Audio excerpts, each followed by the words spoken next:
Chères sœurs et chers frères en Christ, que l'Éternel vous bénisse abondamment pendant que vous suivez ce message au nom puissant et glorieux du Seigneur Jésus-Christ. Aujourd'hui, nous poursuivons l'exploration des bases fondamentales de la vie chrétienne. Nous rentrons dans une nouvelle série d'enseignements dédiés à la sanctification et dont le titre est « Vivre une vie de sanctification ». Vivre une vie de sanctification. La sanctification est un pilier de l'Église. La sanctification constitue une base fondamentale de la vie chrétienne. L'apôtre Paul s'adressant aux Hébreux dit « Recherchez la paix avec tous et la sanctification ». La sanctification sans laquelle personne ne verra le Seigneur. Hébreux 12 au verset 14. Sachant que la finalité de la vie du chrétien est de se retrouver au terme de son séjour sur terre avec son Créateur, nous comprenons l'importance que revêt la sanctification que l'apôtre Paul présente comme un prérequis pour l'accès au paradis. Le premier chapitre de cette série d'enseignements est consacré à des données fondamentales, à des définitions, et il est intitulé « Qu'est-ce que la sanctification ?» Qu'est-ce que la sanctification? Dans ce chapitre, nous nous intéressons principalement à la définition de la sanctification. Nous regardons aux définitions tirées des dictionnaires classiques, mais également aux définitions obtenues sur la base de la parole de Dieu, sur la base des Écritures.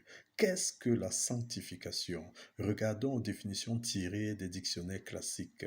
La sanctification est présentée comme étant l'acte ou le processus de devenir saint, le fait de rechercher la sanctification, la sainteté, et d'y parvenir, l'action de sanctifier, de rendre saint, de rendre sacré, le processus par lequel une personne est libérée du péché en devenant pure et sainte, l'action ou l'effet de la grâce qui sanctifie, l'action de procurer ce qui sanctifie, l'ensemble des exercices de piété prescrits par l'Église pour solenniser les dimanches, les jours de fête, le fait de réserver, de choisir, de consacrer, de destiner quelque chose ou quelqu'un, le fait de célébrer, de distinguer, d'honorer une personne, le fait de rendre saint, sacré, consacré. Regardons maintenant aux trois formes de sanctification.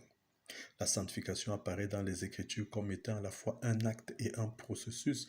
Trois formes de sanctification nous sont présentées dans les Écritures. La sanctification positionnelle, la sanctification pratique, la sanctification absolue. Qu'est-ce que la sanctification positionnelle?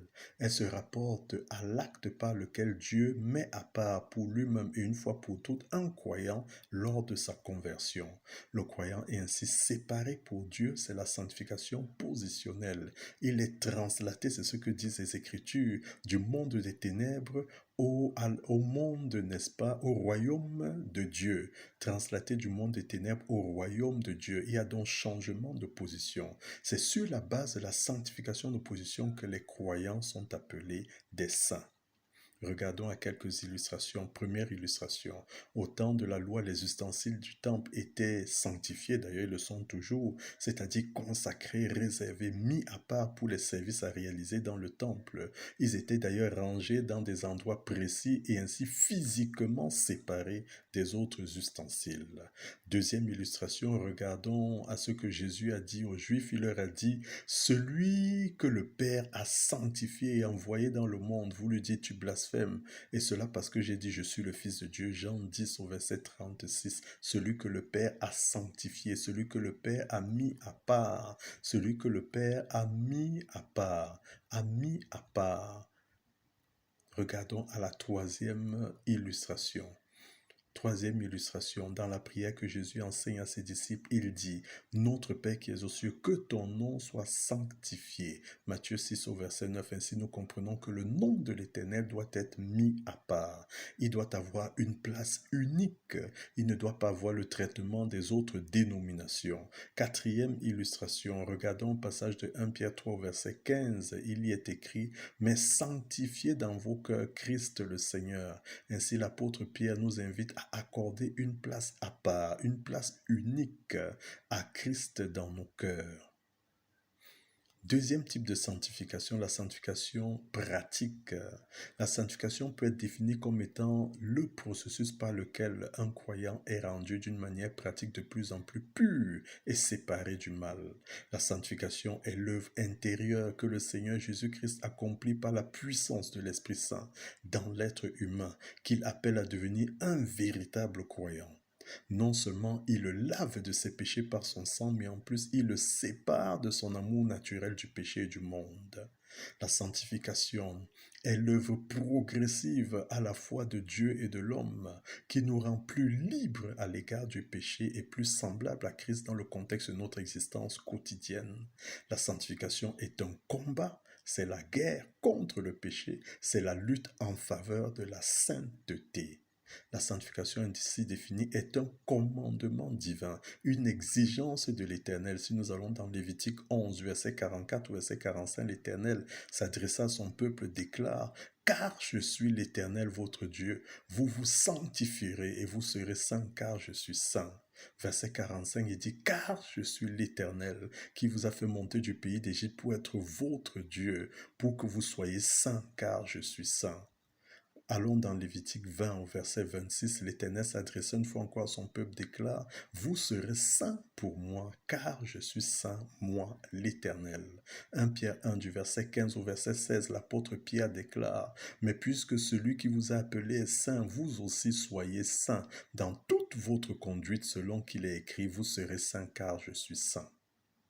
La sanctification ainsi définie est également la volonté de Dieu pour le croyant. Elle est la volonté de Dieu pour le croyant. Si nous allons dans 1 Thessaloniciens 4, verset 3 au verset 7, l'apôtre Paul s'adressant aux Thessaloniciens justement déclare: ce que Dieu veut, c'est votre sanctification. Ce que Dieu veut, c'est votre sanctification. Et qu'est-ce que la sanctification? C'est que vous vous absteniez de l'impudicité. C'est que chacun de vous sache posséder son corps dans la sainteté et l'honnêteté, sans vous livrer à une convoitise passionnée comme le font les païens qui ne connaissent pas Dieu. C'est que personne n'use envers son frère de fraude et de cupidité dans les affaires, parce que le Seigneur tire vengeance de toutes ces choses, comme nous vous l'avons déjà dit et attesté, car Dieu ne nous a pas appelés à l'impureté, mais à la sanctification.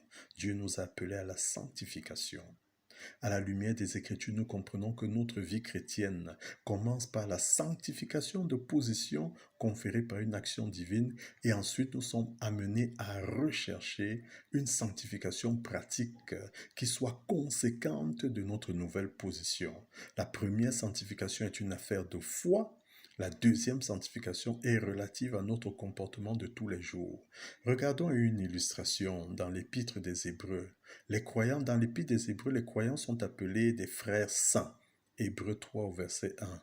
Mais c'est pourtant à ces frères saints que l'apôtre Paul adresse ce conseil: recherchez la paix avec tous et la sanctification, sans laquelle personne ne verra le Seigneur. Hébreux 12 au verset 14. La première sanctification est la sanctification de position. Ils ont changé de position. Ils sont passés du royaume des ténèbres au royaume de Dieu. La seconde sanctification est la sanctification pratique qui amène au changement de comportement.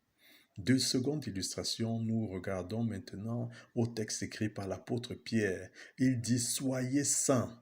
Il a dit: soyez saints. 1 Pierre 1 verset 15, à ceux auxquels il affirme: vous êtes une nation sainte.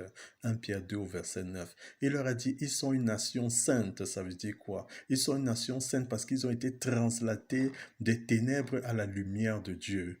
Il les appelle maintenant à la sainteté parce qu'ils doivent passer maintenant, essayer d'aligner leur changement de position à leur leur comportement à leur changement de position. On parle de cette sanctification pratique. Regardons maintenant la sanctification absolue. Elle est aussi appelée la sanctification complète ou totale. Elle sera atteinte lors de notre présence avec le Seigneur. Les Écritures disent: mais quand ce qui est parfait sera venu, ce qui est partiel disparaîtra. 1 Corinthiens 13 au verset 10. La sanctification absolue se traduit par la parfaite ressemblance avec Christ. En effet, dans 1 Jean 3 au verset 2, l'apôtre Jean déclare: bien-aimés, nous sommes maintenant enfants de Dieu, et ce que nous serons n'a pas encore été manifesté. Mais nous savons que lorsque cela sera manifesté, nous serons semblables à lui, c'est-à-dire à Jésus-Christ, parce que nous le verrons tel qu'il est. Si nous allons dans Philippiens 3 du verset 20 au verset 21, l'apôtre Paul déclare à nouveau: mais notre cité à nous est dans les cieux. d'où nous attendons aussi comme Sauveur le Seigneur Jésus-Christ, qui transformera le corps de notre humiliation en le rendant semblable au corps de sa gloire par le pouvoir qu'il a d'assujettir toutes choses. Regardons maintenant la définition du verbe sanctifier. Dans les Écritures, ce verbe présente trois sens différents. Le premier sens, rendre honorable ou reconnaître comme l'étant. Ce sens, nous pouvons le retrouver dans plusieurs versets bibliques, notamment dans Luc 11 au verset 2, où il est présenté la prière, n'est-ce pas, que Jésus enseigne à ses disciples. Il dit que ton nom soit sanctifié, parlant du nom de l'Éternel. Le nom de l'Éternel doit être honoré. Le nom de l'Éternel est un nom mis à part. Dans 1 Pierre 3 au verset 15, il est écrit, mais sanctifiez dans vos cœurs Christ le Seigneur. Christ doit être sanctifié dans nos cœurs, il doit être honoré dans nos cœurs, il doit avoir un traitement particulier, unique dans nos cœurs. Deuxième sens du verbe sanctifier, séparer des choses profanes et consacrées à Dieu. Ce sens se retrouve également dans plusieurs versets bibliques. J'en ai sélectionné trois. Jean 10 au verset 36, il y est écrit « Celui que le Père a sanctifié et envoyé dans le monde, celui que le Père a sanctifié, celui que le Père a mis à part, a séparé des choses profanes, a consacré à l'Éternel. » Jean 17 au verset 19, il est écrit « Je me sanctifie moi-même pour eux, afin que eux aussi soient sanctifiés par la vérité. » On retrouve ce sens, n'est-ce pas, de séparer des choses profanes consacrées à l'Éternel. 2 Timothée 2 au verset 21, « Si donc quelqu'un se conserve pur en s'abstenant de ces choses, il sera un vase d'honneur, sanctifié, utile à son maître, propre à toute bonne œuvre. » Un vase d'honneur. Un vase, pas comme les autres vases, un vase séparé des vases vils, consacré aux œuvres de l'Éternel. Troisième sens, n'est-ce pas, du verbe sanctifier, c'est purifier. Nous le retrouvons également dans plusieurs versets bibliques. J'en ai sélectionné quelques-uns ici. Dans Hébreux 9, du verset 13 au verset 14, il est écrit « Car si le sang des taureaux et des boucs et la cendre d'une vache répandue sur ceux qui sont souillés sanctifie et procure la pureté de la chair, combien plus ce sang de Christ, qui par un esprit éternel s'est offert lui-même sans tache à Dieu, purifiera-t-il notre conscience des œuvres mortes, afin que vous serviez le Dieu vivant, afin que vous serviez le Dieu vivant. » On parle de sanctification dans le sens de purification à ce niveau. 1 Thessaloniciens 5 au verset 23, il est écrit « Que le Dieu de paix vous sanctifie lui-même tout entier, que tout votre être, l'esprit, l'âme et le corps soient conservés irrépréhensibles jusqu'à l'avènement de notre Seigneur Jésus-Christ. » On parle de sanctification également en relation avec la purification, que l'Éternel nous revêt de son esprit et que ce dernier nous guide de jour comme de nuit, nous amenant à être agréables à Dieu en toutes circonstances, au nom puissant et glorieux du Seigneur Jésus-Christ.